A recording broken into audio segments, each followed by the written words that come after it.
semoga kelihatan ya layarnya. Uh, jadi pada malam hari ini perkenalkan lagi ya teman-teman sedikit, nama aku Akbar Rinaldi, nama lengkapnya. Aku akrab dipanggil Akbar. Tapi semisal teman-teman nanti mungkin punya kesempatan untuk berkunjung main-main ke daerah asal aku. Jadi aku asalnya dari Banyuwangi, Jawa Timur. Ada yang dari Jawa Timur nggak? Saya ada. Oke, mantap. Saya Banyuwangi. Semangat Jawa Timur, semangat. Kalau orang Jawa Timur biasanya tuh ciri-cirinya kalau semisal orang-orang Jawa Tengah ataupun Jawa Barat tuh mungkin orangnya sepan-sepan. Kalau sama orang Jawa Timur tuh ciri utamanya adalah orangnya semangat-semangat. Jadi bagi kalian yang dari Jawa Timur, ditunggu semangatnya ya, ditunggu pertanyaan-pertanyaan juga. Jadi kalau di rumah, semisal teman-teman punya kesempatan untuk berkunjung ke Banyuwangi ya, aku dikenalnya Aldi kayak gitu. Sehingga ya untuk informasi aja sih sebenarnya kayak gitu teman-teman. Teman-teman silakan nanti dalam proses diskusi mau panggil aku Akbar ataupun Aldi silahkan kayak gitu. Dan sekarang sebenarnya aku baru aja lulus dari Universitas Indonesia dari jurusan Ilmu Hubungan Internasional. Dan sekarang aku bekerja sebagai asisten proyek atau project assistant di ASEAN Study Center. Jadi ASEAN Study Center itu adalah institusi penelitian atau kita biasanya mengenal sebagai think tank institution yang itu fokus kajiannya adalah tentang ASEAN kayak gitu teman-teman. Sehingga semisal nanti mungkin teman-teman semisal mau tanya tentang ASEAN bolehlah kayak gitu nanti kita bahas. Dan alhamdulillah kemarin juga di bulan Oktober aku baru aja memperoleh amanat dari Kementerian Pendidikan dan Kebudayaan Republik Indonesia sebagai Duta Bahasa Nasional untuk Indonesia untuk 1 tahun ke depan kayak gitu teman-teman. Sehingga semisal teman-teman punya dari berbagai macam daerah punya permasalahan atau keluhan mengenai literasi, mengenai bahasa, feel free untuk cerita ke aku. Sehingga nanti kita mungkin bisa memikirkan solusinya bareng-bareng tentang permasalahan bahasa ataupun literasi di daerah teman-teman masing-masing. Nah, pada malam hari ini aku senang banget dapat kesempatan dari dibimbing belajar untuk bisa ketemu dengan teman-teman untuk mengajak diskusi sebenarnya. Jadi aku tidak ingin menjadikan forum pada malam hari ini hanya penyampaian dari aku, hanya forum yang sifatnya satu arah, tetapi aku juga ingin sebenarnya untuk mendengarkan cerita dari teman-teman semua tentang sebenarnya bagaimana sih dunia public speaking atau bicara publik ini teman-teman lihat kayak gitu. Jadi judul dari pemicu, ya ada musik, boleh dimatikan dulu mungkin sebentar ya. Teman-teman ya mungkin untuk nanti selama penyampaiannya Kak Akbar mungkin bisa minta bantuan teman-teman untuk mute. Nanti kalau misalkan Kak Akbarnya mau tanya mungkin bisa di-on-kan suaranya supaya nanti materi yang didapat itu terserap dengan baik ya teman-teman semua. Mohon bantuannya teman-teman semua ya. Terima kasih. Yo, Kak, terima kasih. Sehingga ini mungkin di-mute dulu ya teman-teman, dimatikan dulu pelantangnya. Oke, jadi pada malam hari ini, judul pemicu diskusi yang ingin aku sampaikan adalah menjadi penjelajah hebat dalam dunia wicara publik. Aku menggunakan 2 frasa yang berbeda, teman-teman, yaitu yang pertama adalah frasa penjelajah hebat, dan yang kedua adalah dunia wicara publik. Kira-kira kenapa ya aku menyebut wicara publik ini sebagai suatu dunia, kayak gitu. Memang sebesar apa sih sebenarnya kegiatan wicara publik ini sehingga perlu untuk disebut sebagai dunia kayak gitu. Karena bagi aku sendiri teman-teman, wicara publik itu adalah suatu kegiatan yang terus berkembang. Semisal dulu kita ngelihat ataupun mengingat di masa-masa ayah ibu kita, mungkin mereka untuk belajar itu hanya dengan memperoleh ceramah saja itu cukup kayak gitu. Tetapi bandingkan dengan kita sekarang sebagai anak-anak muda yang mungkin lebih aktif, yang mungkin lebih banyak urusan sana sini, untuk mendengarkan ceramah yang benar-benar tok-tok doang itu sebenarnya sulit kayak gitu. Sedangkan kita sekarang tuh lebih butuh suatu hal yang sifatnya visual juga ataupun sifatnya yang auditori kayak gitu. Dengan adanya dukungan Salindia ataupun PPT, dengan adanya dukungan musik dan lain sebagainya, kita biasanya lebih cepat untuk memperoleh pelajaran kayak gitu. Sehingga yang aku ingin sampaikan di sini adalah dunia wicara publik adalah dunia yang terus berkembang kayak gitu. Dunianya mau ke arah mana, informasinya berkembang ke arah mana, di situ juga kita perlu untuk berkembang. Sehingga salah satu kunci utama untuk bisa menjadi seorang orator atau pembicara yang baik adalah kita bisa tahu perkembangan informasi. Kita bisa tahu tentang perkembangan orang itu sebenarnya mau belajarnya itu seperti apa sih metodenya kayak gitu. Sehingga orang-orang itu juga mau untuk mendengarkan kita, teman-teman. Kayak gitu ya. Jadi sebenarnya dunia wicara publik ini sangat luas kayak gitu. Dan lebih dari itu, aku selalu memandang bahwa wicara publik ini sebagai suatu seni kayak gitu, teman-teman. Teman-teman tuh sebenarnya punya kebebasan untuk mengekspresikan ataupun untuk memiliki gaya bicara publiknya masing-masing kayak gitu. Misal aku bisa menyebutkan sejumlah tokoh dengan kemampuan bicara publik yang baik di Indonesia seperti Najwa Shihab. Kita bisa melihat bagaimana Najwa Shihab ketika memandu diskusi dengan suaranya yang tegas, dengan suaranya yang lantang kayak gitu, dia berusaha dengan baik untuk bisa memandu diskusi. Ada juga pembicara hebat lainnya seperti Aiman Wicaksono kayak gitu. Misal teman-teman mengikuti Kompas TV kayak gitu. Dia adalah seorang pembicara yang sangat hebat bagi saya karena dia bisa membawakan berita dengan gayanya sendiri, dengan gayanya yang lugas dan juga tegas kayak gitu teman-teman. Ada juga pembicara publik lain yang hebat yang merupakan presiden kita sendiri saat ini yaitu Joko Widodo kayak gitu. Bagaimana Pak Jokowi ini ketika beliau sedang berpidato rasanya itu seperti sangat sederhana kayak gitu teman-teman. Sehingga poin-poin yang beliau sampaikan itu juga lebih mengena kepada kita kayak gitu. Sehingga dari berbagai macam orang tadi mereka tuh sama. Mereka adalah sama-sama seorang pembicara yang hebat kayak gitu. Tetapi yang membedakan mereka dengan satu yang lainnya adalah mereka memiliki keunikannya masing-masing yang membuat orang-orang itu juga mau untuk mendengarkan mereka. Kayak gitu. Sehingga pertanyaannya adalah, sebenarnya teman-teman tuh nanti ketika menjadi seorang pembicara, ketika menjadi seorang orator, teman-teman tuh pengen dikenalnya sebagai pembicara yang seperti apa? Apakah teman-teman ingin mengekspresikan teman-teman adalah seorang yang sederhana, orang yang rendah hati, atau orang yang tegas, orang yang lugas, sehingga orang-orang harus percaya kepada perkataan teman-teman. Dan itulah yang akan kita bahas pada malam hari tentang gimana sih sebenarnya untuk mengekspresikan diri dengan dunia bicara publik ini kayak gitu. Dan karena ini adalah dunia, maka aku menggunakan istilahnya adalah penjelajah hebat kayak gitu. Teman-teman nanti akan dihadapkan dengan banyak sekali model-model bicara publik yang teman-teman nanti juga bisa pelajari kayak gitu teman-teman.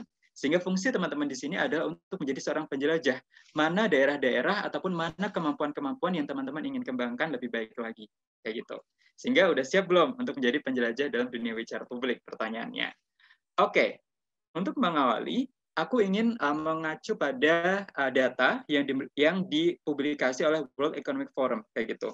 Bagi teman-teman yang mungkin baru kali ini mendengarkan istilah World Economic Forum, jadi World Economic Forum atau Forum Ekonomi Dunia adalah sebuah lembaga, sebenarnya adalah sebuah lembaga internasional teman-teman yang berfokus untuk mengkaji isu-isu ekonomi internasional kayak gitu. Dan salah satu isu ekonomi yang dikaji dan yang paling terkini adalah tentang skill ataupun kemampuan utama yang perlu dimiliki oleh pekerja di tahun 2025 nanti. Ini publikasinya baru banget di bulan Oktober lalu. Yang mana World Economic Forum menyatakan bahwa ada 10 skill utama, 10 kemampuan utama yang perlu untuk dimiliki oleh seorang pekerja sehingga dia bisa menjadi kompetitif atau memiliki daya saing yang baik ketika di tahun 2025 sampai ke depan nanti kayak gitu. Nah, dari 10 skill ataupun 10 kemampuan tersebut, aku pengen teman-teman untuk melihat ke skill yang paling atas ataupun skill yang paling utama, yaitu analytical thinking and innovation gitu. Semisal kita mentranslasinya ke dalam bahasa Indonesia, maka artinya adalah kemampuan berpikir analitis dan juga inovasi kayak gitu teman-teman. Sehingga orang-orang yang sebenarnya memiliki kemampuan ataupun memiliki kesempatan untuk memiliki karir yang baik di masa depan nanti adalah orang-orang yang inovatif, mereka mampu memikirkan hal-hal baru, kayak gitu teman-teman, solusi-solusi baru, dan juga memiliki kemampuan berpikir analitis. Mereka tidak hanya sekadar mengingat angka-angka, mereka tidak hanya sekadar mengingat istilah-istilah, tetapi mereka mampu untuk mendalami ataupun memiliki pengetahuan ataupun pemahaman yang baik terhadap suatu peristiwa. Kayak gitu teman-teman, sehingga mereka bisa merefleksikan itu. Nah, tetapi permasalahannya adalah ketika kita pun sebagai seorang individu sudah memiliki kemampuan berpikir analitis ataupun sudah memiliki kemampuan inovasi yang baik, pertanyaannya adalah bagaimana kemudian membuat kemampuan berpikir analitis dan juga inovatif tersebut ataupun gagasan-gagasan kita kemudian mampu menjadi suatu hal yang berguna, mampu menjadi suatu produk yang bisa dirasakan manfaatnya oleh masyarakat. Dan itu ternyata jawabannya adalah bagaimana dari cara kita untuk mampu mengkomunikasikan gagasan yang kita miliki kayak gitu. Seorang presiden yang terkenal sekalipun apabila tidak memiliki kemampuan komunikasi yang baik, maka akan sangat sulit untuk menggerakkan orang-orang untuk melakukan apa yang dia inginkan kayak gitu teman-teman. Sehingga sekali lagi mau sepintar apapun teman-teman, mau secerdas apapun gagasan teman-teman, apabila teman-teman kemudian kurang mampu untuk mengkomunikasikannya ke orang lain, maka gagasan tersebut tidak akan jadi apa-apa, kayak gitu. Sehingga sangat penting bagi kita untuk tidak hanya belajar tentang gimana sih caranya untuk jadi orang inovatif, gimana sih caranya untuk bisa menjadi orang yang berpikir analitis, tetapi juga kita perlu untuk belajar tentang gimana sih caranya untuk menyampaikan pesan yang baik, cara menyampaikan pesan yang efektif, sehingga pesan yang kita miliki benar-benar bisa diserap oleh orang lain, dan juga bisa mungkin menggerakkan hati orang lain untuk melakukan aksi-aksi tertentu. Kayak gitu, teman-teman. Oke, nah menuju ke tayangan selanjutnya. Di sini mungkin teman-teman ada yang senyum-senyum sendiri mungkin ya ketika melihat foto-foto yang saya tampilkan kayak gitu. Ada 4 foto pemimpin dunia kayak gitu teman-teman yang saya tampilkan pada kesempatan kali ini. Foto yang paling kiri adalah Bapak Revolusi kita, Presiden pertama Indonesia, yaitu siapa teman-teman? Ada yang mau nebak mungkin di kolom komen, di kolom chat. Siapa ayo? Siapa ayo cepet-cepetan. Oke, aku mendengar tadi ada yang bilang Soekarno kayak gitu. Betul, betul. Ini adalah Bapak Insinyur Soekarno kayak gitu, pahlawan revolusi kita. Dan kemudian yang di tengah, ada yang tahu nggak? Harris ya. Harris. Wah, keren banget, keren banget, keren banget. Oke, terima kasih. Betul, Kamala Harris. Kamala Harris adalah wakil presiden pertama di Amerika Serikat yang berasal dari kalangan kulit hitam, teman-teman. Beliau sangat hebat sih sebenarnya, teman-teman. Kalau misal teman-teman nanti setelah forum ini mau tahu lebih lanjut tentang beliau, boleh banget tuh dicari di internet kayak gitu ya. Kemudian yang paling Itu kanan. wakil presiden di bawah.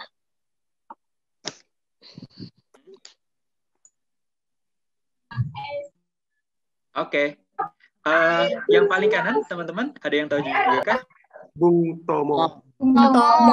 Bung Tomo. Beliau adalah pahlawan kita yang menggerakkan pergerakan anak-anak Surabaya kayak gitu di waktu tahun-tahun 1945-an kayak gitu, teman-teman. Dan juga yang paling bawah ada yang tahu nggak siapa? Pasti banyak yang tahu. Betul banget. Donald Trump. Betul. Donald Trump adalah presiden Amerika Serikat dari tahun 2016 sampai tahun ini, teman-teman. Kalau sama dari hasil pemilu terkini kayak gitu. Nah, keempatnya sudah saya sebutkan, mereka adalah pembicara yang baik kayak gitu. Mereka adalah pembicara yang keren-keren di bidangnya masing-masing kayak gitu, teman-teman. Atau bisa kita sebut mereka adalah sebagai orator ulung kayak gitu, teman-teman. Nah, meskipun demikian, mereka juga memiliki background-nya masing-masing kayak gitu. Mereka memiliki kepentingannya masing-masing kayak gitu. Kalau misal kita ngomongin tentang Kamala Harris itu kan berbeda partainya dengan Donald Trump kayak gitu. Tetapi dari perbedaan-perbedaan yang ada, apa sih sebenarnya yang menyamakan mereka? Pertanyaannya itu, teman-teman. Dan untuk menjawab pertanyaan tersebut, aku punya satu video yang mungkin nanti teman-teman bisa refleksikan jawabannya itu apa kayak gitu. Sebentar ya, aku putarkan videonya.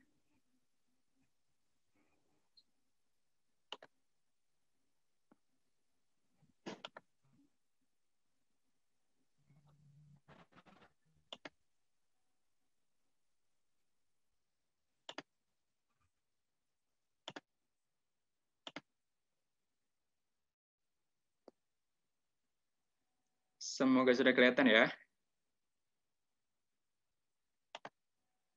President-elect of the United States of America, Kamala Harris.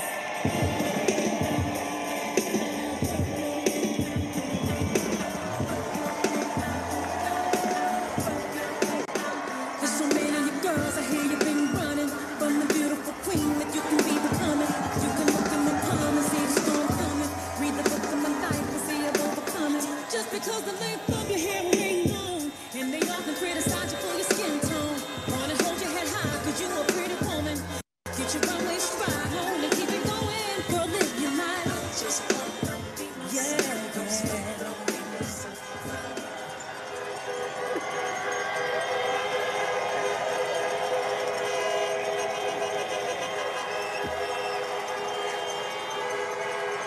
Good evening. Good evening. Good evening. Good evening. Thank you. Thank you. Good evening. So, thank you. Good evening. So, Congressman John Lewis, before his passing, wrote, "Democracy is not a state, it is an act." And what he meant was that America's democracy is not guaranteed. It is only as strong as our willingness to fight for it.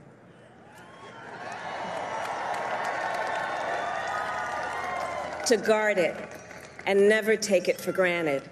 And protecting our democracy takes struggle, it takes sacrifice, but there is joy in it, and there is progress, because we, the people, have the power to build a better future.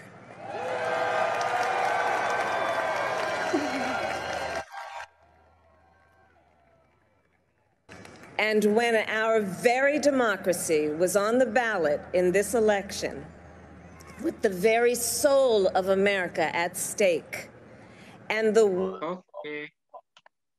Sebentar ya.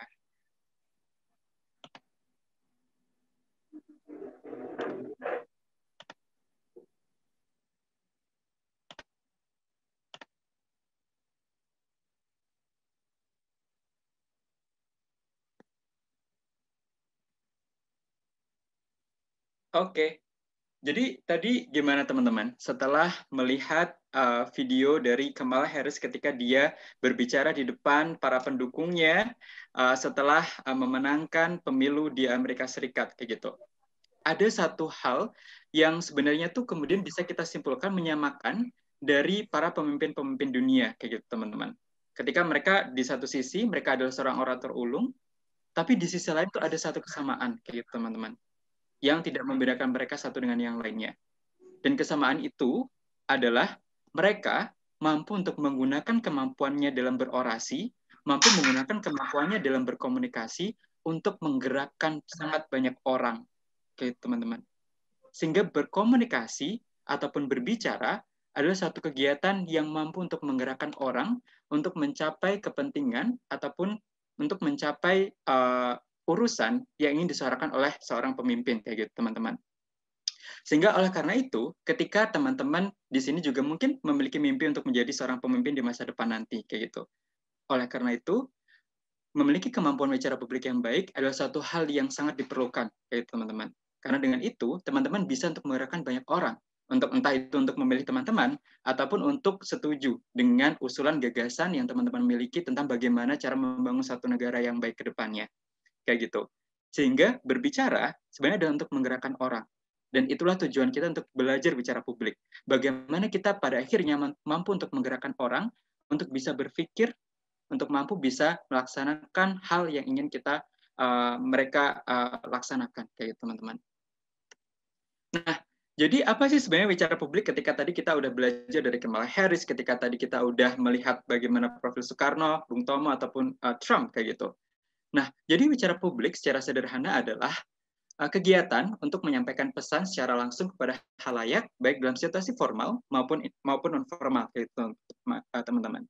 Jadi kuncinya adalah bagaimana kita mampu untuk menyampaikan, dan yang disampaikan itu adalah gagasan ataupun pesan kita, kayak gitu. Hasil dari pemikiran kita kepada khalayak, kayak gitu, teman-teman. Jadi semisal ketika teman-teman nanti mungkin ngobrol dengan satu orang, maka itu belum bisa disebut sebagai bicara publik, karena pada akhirnya itu kurang dari khalayak, teman-teman.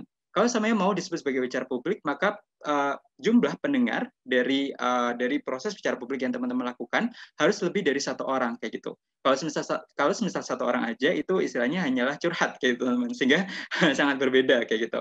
Sehingga mungkin itulah pemahaman yang teman-teman perlu untuk miliki pada saat ini tentang gimana sih, apa sih sebenarnya bicara publik itu, kayak gitu. Dan dalam bicara publik, kita menyampaikan pesan itu secara langsung, kayak gitu, teman-teman, di satu waktu yang sama. Sehingga ketika teman-teman contohnya membuat video pesan kayak gitu untuk disampaikan kepada orang-orang lain, maka itu belum bisa disebut sebagai bicara publik. Karena pada akhirnya ketika teman-teman membuat video, maka teman-teman bisa secara bebas untuk mungkin meretake ataupun untuk mengambil ulang tayangan-tayangan yang teman-teman rasa kurang sempurna. Bukan begitu, teman-teman, ya kan? Semisal kalau bikin video kan teman-teman biasanya untuk, oh ini kurang bagus nih, sehingga kita perlu untuk ambil ulang lagi untuk tayangannya, kayak gitu. Sehingga itu bukan bisa disebut sebagai bicara publik, tetapi untuk bisa bisa disebut sebagai bicara publik, maka kegiatan penyampaian pesan yang kita lakukan itu harus dilaksanakan secara langsung, kayak gitu, teman-teman. Sehingga ketika teman-teman berbicara, maka orang-orang lain yang mendengarkan itu juga langsung mendengarkan istilahnya gagasan dari teman-teman, kayak gitu. Dan poin lainnya yang perlu dipahami dari wicara publik adalah wicara publik bisa kita lakukan dalam situasi formal maupun non formal. Ini biasanya seringkali dibingungkan oleh orang-orang kayak gitu. Tentang apa benar sih sebenarnya wicara publik itu hanya bentuknya sebagai pidato ataupun hanya sebagai presentasi di kelas ataupun presentasi bisnis. Tidak hanya itu sebenarnya teman-teman. Ketika kita melihat ada sosok bintang Emon seperti beliau kayak gitu yang melakukan acara stand up comedy kayak gitu ataupun memandu stand up comedy, itu juga bisa disebut sebagai bicara publik apabila jumlah pendengarnya lebih dari 1 orang. Kayak gitu. Karena pada akhirnya kegiatan bicara yang dilakukan itu untuk menggerakkan hati publik kayak gitu. Sehingga sekali lagi bicara publik adalah satu kegiatan yang sebenarnya sangat umum kita lakukan dalam kehidupan kita sehari-hari kayak gitu. Ketika kita berbicara kepada banyak orang, entah itu mau formal ataupun mau non formal, itu bisa disebut sebagai bicara publik kayak gitu. Sehingga sebenarnya ketika kita ngobrolin tentang bicara publik, ada banyak tempat bagi kita untuk belajar untuk mengembangkan kemampuan bicara publik kita kayak gitu, teman-teman. Nah, oke. Nah, jadi pada tayangan ini aku pengen teman-teman untuk berfokus melihat ke gambar kayak gitu. Jadi mungkin ini yang seringkali kita kita rasakan ketika kita berbicara di depan banyak orang. Kita merasa bahwa orang-orang itu terlihat sangat banyak mengurumuni kita dan hanya melihat kita dan membuat kaki kita bergetar kayak gitu. Membuat kita tuh rasanya tuh dag-digduk ketika kita menyampaikan gagasan kita kepada orang-orang lain. Padahal di awal tuh kita udah merasa bahwa gagasan yang saya miliki adalah gagasan yang baik sehingga saya perlu untuk menyampaikannya. Tetapi ketika berbicara di depan orang, rasanya itu sangat minder, rasanya sangat galau, rasanya sangat deg-degan sehingga kita sangat sulit untuk kemudian menyampaikan gagasan yang kita miliki kayak gitu. Sehingga sebenarnya bisa disimpulkan teman-teman bahwa bicara publik itu adalah sebagai sebuah kesempatan dan juga tantangan. Kenapa kesempatan? Kesempatan karena disitulah tempat kita untuk bisa membagikan ilmu yang kita miliki. Disitulah tempat kita untuk bisa membagikan gagasan yang kita miliki untuk kemudian menggerakkan orang melaksanakan apa yang ingin mereka laksanakan, kayak gitu teman-teman. Tetapi ini menjadi satu tantangan juga, karena pada akhirnya untuk bisa memiliki kemampuan bicara publik yang baik, memiliki kemampuan komunikasi yang efektif, itu tidak semudah itu, kayak gitu. Kita seringkali merasa takut, kita seringkali merasa malu dengan gagasan yang kita miliki, kayak gitu. Karena manusia pada akhirnya memang memiliki perasaan the fear of getting rejection, ketakutan untuk memperoleh penolakan dari orang lain. Bukan begitu teman-teman. Kita seringkali merasa bahwa ketika kita melakukan bicara publik, kita seringkali mempertanyakan kepada diri kita, apakah orang-orang itu mau mendengarkan saya? Apakah orang-orang itu mau menerima gagasan saya? Sehingga mungkin itulah yang membuat kita rasanya tuh ingin mundur saja dari dunia bicara publik ini dan juga tidak ingin untuk mempelajarinya lebih lanjut lagi. Tetapi pada akhirnya yang ingin saya sampaikan di sini adalah the fear of getting rejection adalah pemikiran dari semua orang kayak gitu. Semua orang punya ketakutannya masing-masing untuk memperoleh rejection atau untuk memperoleh penolakan. Karena itu adalah satu hal yang normal dan manusiawi kayak gitu. Tapi yang membedakan seorang orator dengan seorang yang bukan orator adalah bagaimana dia mampu untuk memanajemen ketakutan yang ia miliki dan juga pergi ataupun go ahead untuk mampu melakukan bicara publik dengan baik kepada masyarakat kayak gitu. Jadi intinya adalah percayalah bahwa gugup itu adalah isu milik semua orang. Semua orang tuh juga punya rasa gugupnya masing-masing teman-teman. Karena pada akhirnya kita hanyalah manusia biasa. Manusia itu istilahnya kalau dalam ilmu sains kayak gitu, kita memiliki hormon yang namanya hormon endorfin kayak gitu teman-teman. Yang kemudian mampu untuk membuat kita tuh merasa gugup kayak gitu pada satu waktu tertentu karena kita memperoleh tantangan dari luar kayak gitu. Dan itu adalah satu hal yang manusiawi dan kita tidak bisa menghindarinya dari rasa gugup itu karena dia bisa datang secara tiba-tiba kepada kita.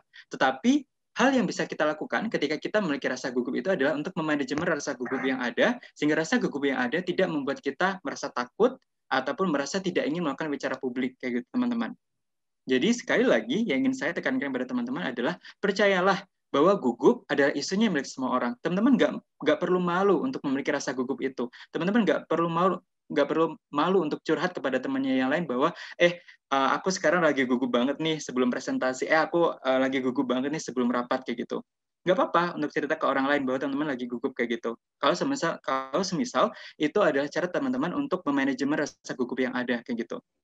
Jadi percayalah bahwa gugup itu adalah isunya milik semua orang kayak gitu. Sehingga nggak perlu takut untuk memiliki rasa gugup kayak gitu teman-teman. Dan cara untuk memanajemennya ataupun cara untuk membuat rasa gugup ini kemudian justru menjadi kekuatan kita untuk melakukan bicara publik adalah dengan cara mempersiapkan bicara publik yang akan kita laksanakan kayak gitu teman-teman. Tidak ada jalan lain selain untuk berusaha untuk mempersiapkan dan juga menjadikan diri kita terbiasa dengan proses bicara publik yang akan kita lakukan kayak gitu teman-teman. Nah, terus pertanyaannya sekarang adalah sebenarnya gimana sih untuk memiliki kemampuan bicara publik yang baik kayak gitu. Teman-teman mungkin seringkali bertanya-tanya kayak aku udah berusaha untuk melakukan tips ini, tapi kok belum bisa. Aku udah berusaha untuk melakukan tips itu, tapi kok belum juga bisa untuk memiliki kemampuan bicara publik yang baik.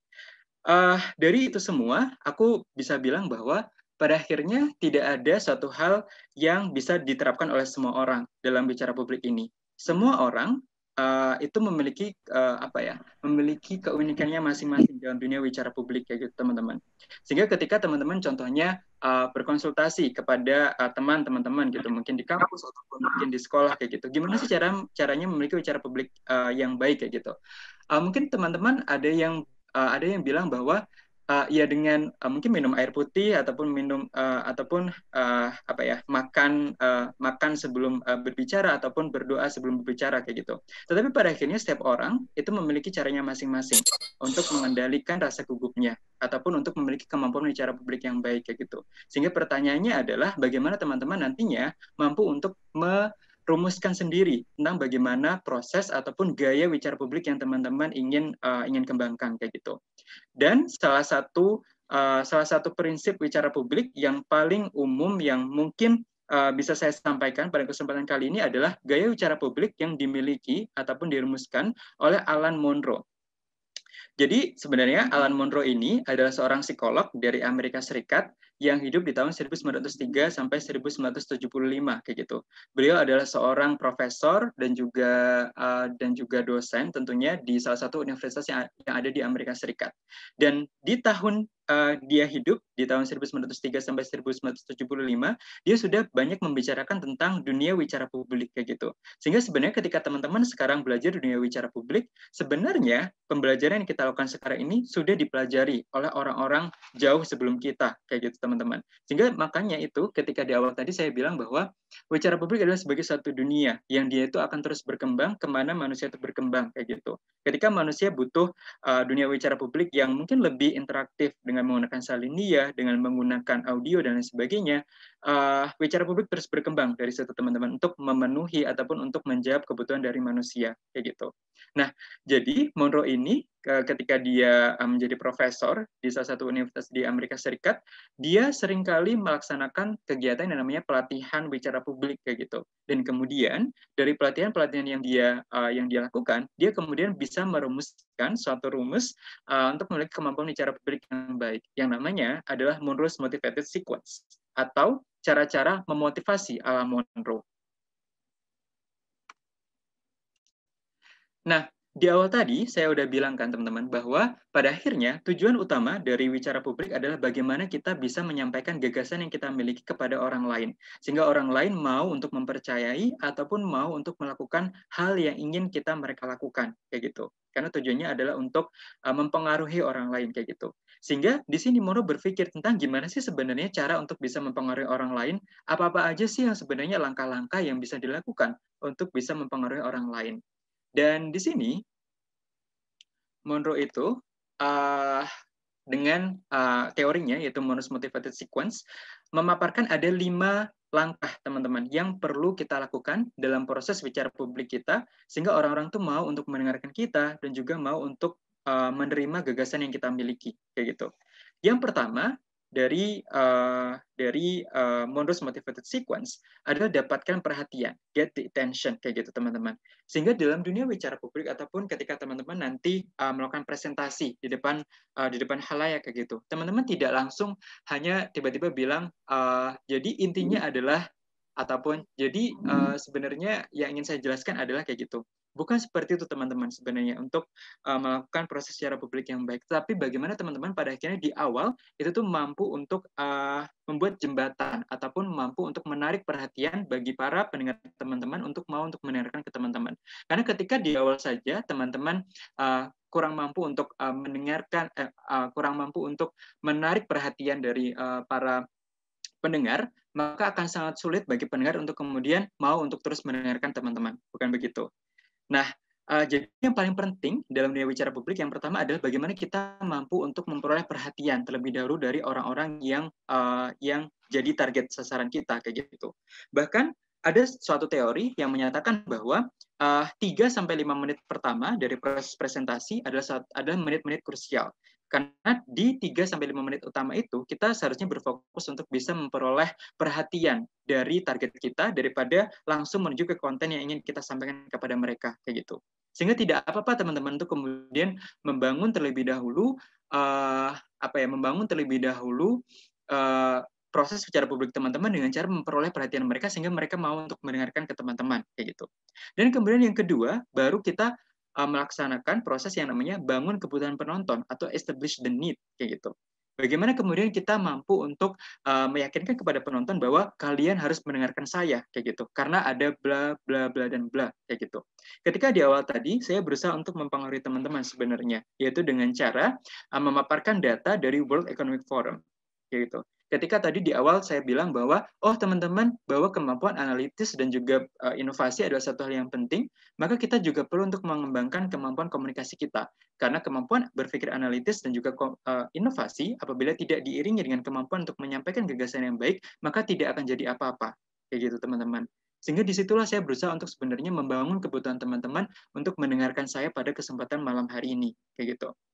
Baru ketika teman-teman sudah merasa teryakinkan, ketika kita sebagai pembicara juga sudah merasa bahwa para penonton kita sudah cukup yakin nih dengan isu yang akan kita angkat kayak gitu. Baru kita menuju ke tahapan yang ketiga, yaitu jawab kebutuhan penonton atau satisfy the need kayak gitu. Baru sebagai seorang pembicara atau sebagai seorang orator, kita baru untuk memaparkan konsep-konsep ataupun isi utama ataupun konten utama dari presentasi kita kayak gitu. Entah itu yang sifatnya teoritis ataupun yang sifatnya non teoritis kayak gitu teman-teman. Nah, setelah itu kita menuju ke tahapan yang keempat, yaitu gambarkan dampak atau visualize the consequence kayak gitu.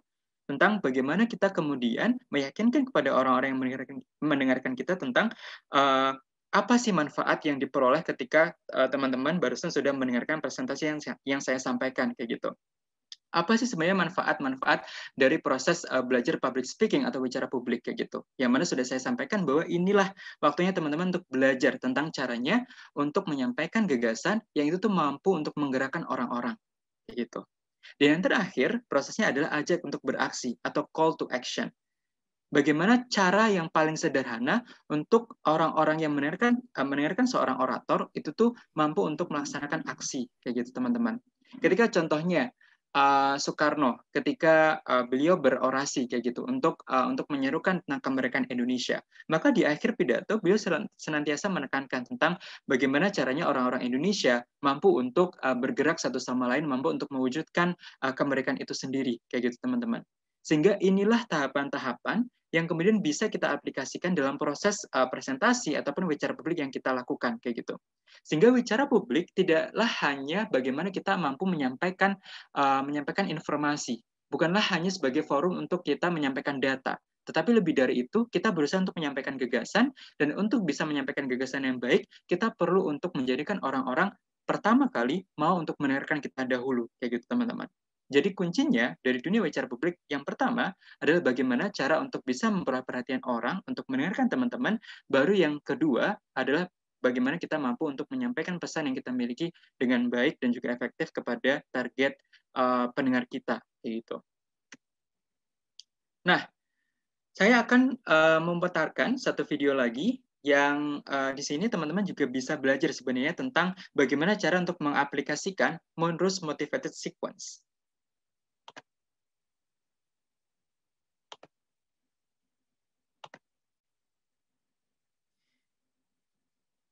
Oke, sebentar.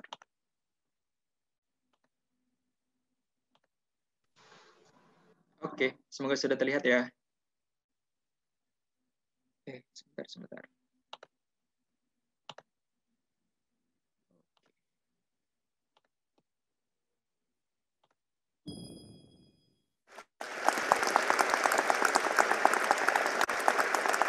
Thank you so much. I am a journalist. My job is to talk to people from all walks of life all over the world. Today, I want to tell you why I decided to do this with my life and what I've learned. My story begins in Caracas, Venezuela, in South America, where I grew up, a place that to me was and always will be filled with magic and wonder. From a very young age, my parents wanted me to have a wider view of the world. I remember one time when I was around 7 years old, my dad came up to me and said, "Mariana, I'm going to send you and your little sister, who was 6 at the time, to a place where nobody speaks Spanish. I want you to experience different cultures." He went on and on about the benefits of spending an entire summer in this summer camp in the United States, stressing a little phrase that I didn't pay too much attention to at the time: you never know what the future holds. Meanwhile, in my 7-year-old mind, I was thinking we were going to get to summer camp in Miami.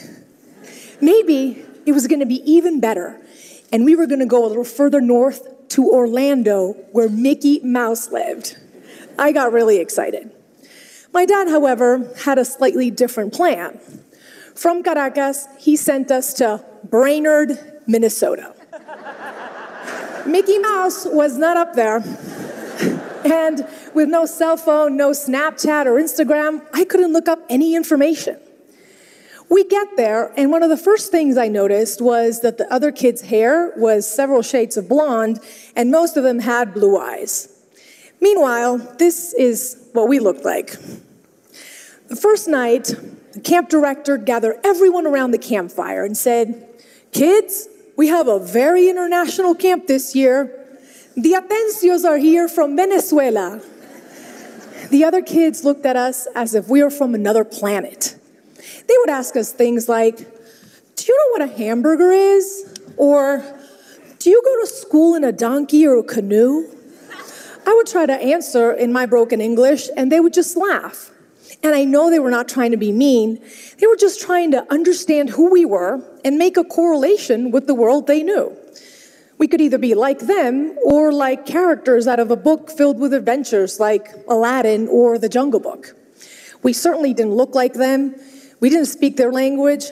We were different. And when you're 7 years old, that hurts.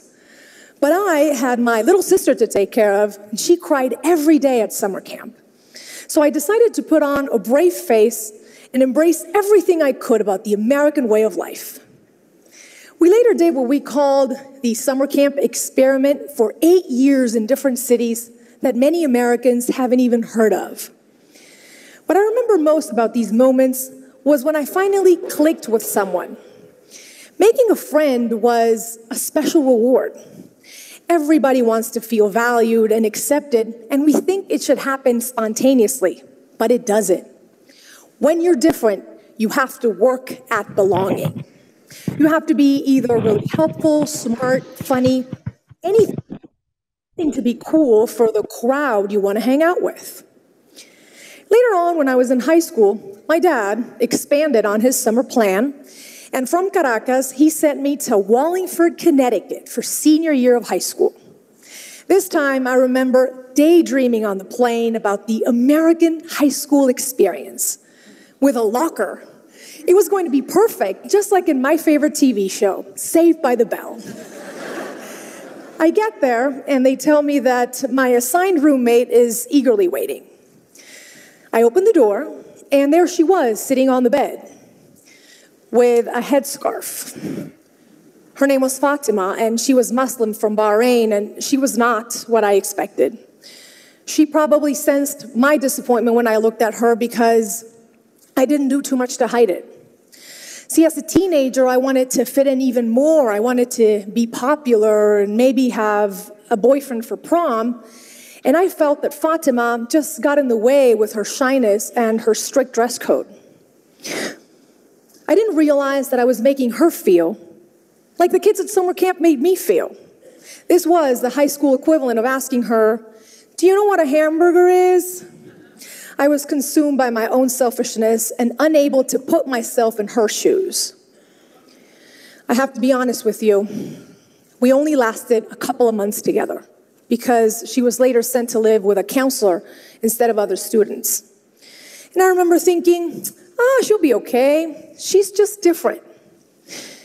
You see, when we label someone as different, it dehumanizes them in a way. They become the other. They're not worthy of our time, not our problem. And in fact, they, the other, are probably the cause of our problems. So how do we recognize our blind spots? It begins by understanding what makes you different. Oke. Bentar ya, kita kembali lagi ke yang kita.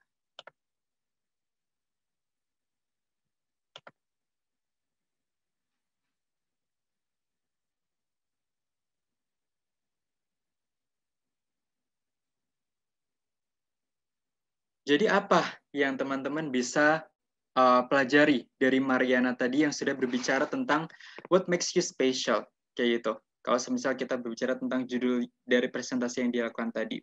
Tadi saya memutarkan kepada teman-teman menit bicaranya Mariana dari menit 0 sampai menit ke-6, kayak gitu.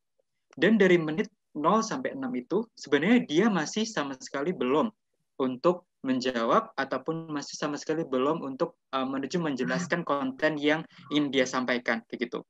Tetapi apa yang dia lakukan? Dia berfokus untuk membangun perhatian orang-orang agar orang-orang itu tuh yang ada di stereo tadi, yang ada banyak banget tadi, mau untuk mendengarkan dia. Kayak gitu. Dengan guyonan-guyonan dia yang kayak, do you know what hamburger is?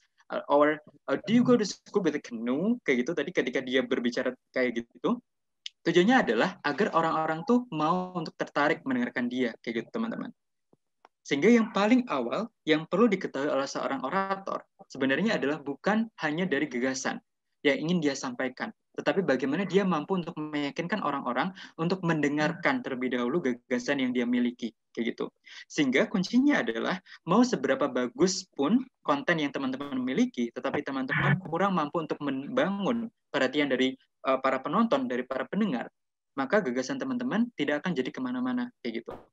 Sehingga penting sekali kita untuk memanfaatkan menit 0 sampai menit 5 setidaknya untuk membangun perhatian dari penonton. Tetapi lebih dari itu, kita juga seringkali dihadapkan dengan kondisi bahwa kita presentasi dengan waktu yang terbatas, kayak gitu. Kita mungkin hanya memiliki waktu presentasi 5 menit. Lantas gimana dong, Kak Akbar? Kalau misal kita hanya memiliki waktu yang terbatas, kayak gitu. Misal teman-teman memiliki waktu yang terbatas, maka teman-teman tetap perlu untuk mengalokasikan waktu di awal untuk membangun perhatian dari penonton, kayak gitu. Sekadarnya saja ataupun untuk sedikit saja, tetapi itu tetap penting, kayak gitu, agar orang-orang mau mendengarkan ke teman-teman, kayak gitu. Sehingga mungkin bisa diingat-ingat ya teman-teman bahwa pada akhirnya dalam proses bicara publik tidak hanya gagasan yang perlu kita perhatikan, tapi bagaimana kita menyampaikan gagasan itu yang lebih penting, kayak gitu.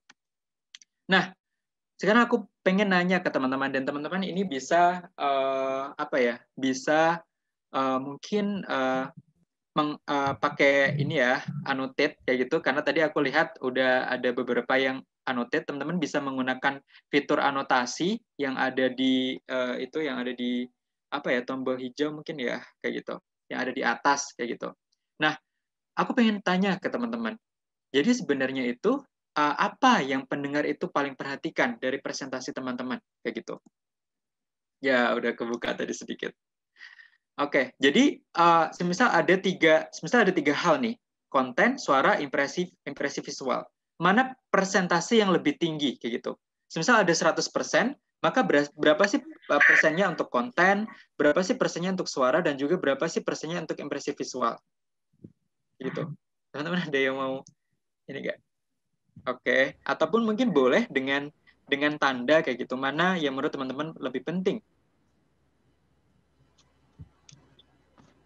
Oke, suara, impresi,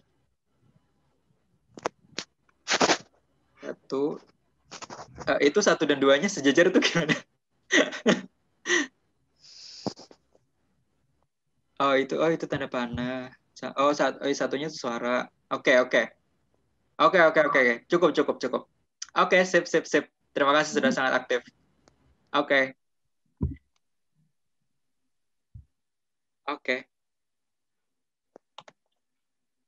Bentar ya.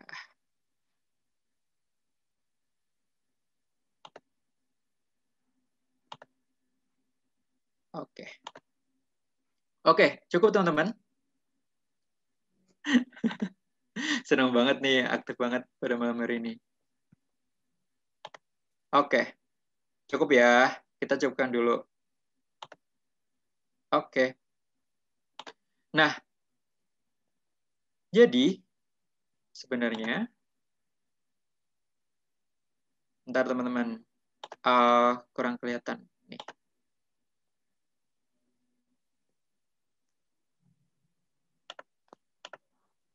Oke. Jadi sebenarnya benar kalau semisal teman-teman tadi udah jawab yang apa ya, yang menjadi fokus utama itu bukan konten kayak gitu. Karena memang berdasarkan riset yang dilakukan oleh Agile dan juga kawan-kawannya di tahun 1971 riset ini dilakukan kayak gitu. Sebenarnya para pendengar kita tuh yang paling mereka perhatikan adalah impresi visual terlebih dahulu, baru suara, baru konten kayak gitu. Dan ketika teman-teman lihat dari persentasenya itu, konten itu hanya memperoleh perhatian sebesar 7% dari perhatian para pendengar ataupun penonton kita. Sedangkan yang paling utama adalah impresi visual dan juga suara. Bagaimana kemudian teman-teman mampu untuk membentuk ataupun mampu untuk memperagakan ataupun mungkin kalau misal pakai Salindia atau PPT kayak gitu teman-teman, bagaimana caranya PPT teman-teman itu menarik bagi orang-orang untuk mau mendengarkan ke teman-teman, untuk mau melihat presentasi teman-teman gitu. Kemudian suara, bagaimana teman-teman mampu untuk memanajemen suara teman-teman sehingga suara teman-teman itu terdengar oleh para pendengar teman-teman kayak gitu. Dan juga bagaimana teman-teman kemudian mampu untuk mengatur pelafalan, mampu untuk mengatur jeda, dan lain sebagainya. Itu penting untuk diperhatikan juga. Dan baru konten. Konten presentasinya hanya 7% kayak gitu. Karena pada akhirnya orang-orang tuh akan mampu untuk memperoleh konten teman-teman ketika mereka itu mampu untuk memperoleh impresi visual yang baik dan juga suara yang baik kayak gitu, ataupun proses penyampaian yang baik kayak gitu teman-teman. Sehingga mungkin teman-teman ketika tadi di awal, ketika sebelum presentasi ini dimulai kayak gitu, teman-teman senantiasa memikirkan tentang gimana sih caranya untuk memiliki gagasan yang baik sehingga mereka mau mendengarkan kayak gitu. Sebenarnya kuncinya bukan itu kayak gitu. Gagasan memang penting, tetapi kunci yang paling utama dari bicara publik adalah bagaimana kita mampu untuk menyampaikan gagasan itu dengan cara memiliki impresi visual yang baik dan juga memiliki penyampaian berupa suara yang baik pula. Kayak gitu ya teman-teman. Nah, pada akhirnya, bicara publik adalah kemampuan yang akan senantiasa dibutuhkan selama kehidupan masih terus digerakkan oleh manusia, kayak gitu teman-teman. Jadi semisal kehidupan ini terus manusia kontrol kayak gitu teman-teman, maka bicara publik akan senantiasa menjadi hal yang esensial. Karena disitulah penting bagi kita untuk menyampaikan gagasan yang kita miliki, sehingga terdapat hal-hal yang bisa kita kolaborasikan bersama, ataupun gagasan-gagasan yang kita miliki bisa untuk berubah untuk menjadi produk ataupun menjadi solusi yang bisa memecahkan masalah di masyarakat kayak gitu. Nah, jadi mungkin pertanyaan selanjutnya adalah bagaimana cara kita berlatih kemampuan bicara publik ini selain tadi sudah menerapkan Monroe's Motivated Sequence kayak gitu. Nah, bagi saya pribadi sebenarnya teman-teman, ketika saya melihat ada sejumlah video gitu ya, ataupun ada sejumlah pembelajaran yang menyatakan bahwa untuk memiliki kemampuan bicara publik yang baik, maka kita perlu untuk berbicara. Saya merasa bahwa tidak seperti itu kayak gitu teman-teman. Saya merasa bahwa justru sebelum kita mampu untuk berbicara dengan baik, maka perlu ada kemampuan lain yang perlu kita kembangkan kayak gitu. Dan kemampuan lain itu adalah kemampuan kita untuk membaca, mendengarkan orang lain, dan juga untuk menulis kayak gitu. Karena pada akhirnya bicara publik adalah bagaimana kita mampu menyampaikan gagasan yang kita miliki dengan terstruktur, sehingga orang-orang tuh mampu untuk mencerna gagasan kita tuh dengan baik teman-teman. Kayak gitu.